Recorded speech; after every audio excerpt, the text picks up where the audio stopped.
Assalamualaikum warahmatullahi wabarakatuh. Doa buka puasa. Bismillahirrahmanirrahim. Allahumma lakasumtu wa bika amantu wa ala rizkika aftartu birahmatika ya arhamar rahimin.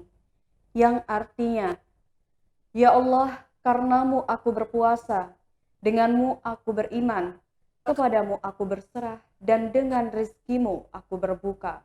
Dengan rahmatmu, wahai Allah, Tuhan Maha Pengasih. Amin ya Robbal Alamin. Doa buka puasa pertama adalah dari hadis Rasulullah yang diriwayatkan dari Abu Daud yang berbunyi, Zahaba doma'u wabtallatil uruku wassabatil ajru insyaallah. Yang artinya dahaga telah pergi, urat-urat telah basah, dan insya Allah pahala sudah tetap.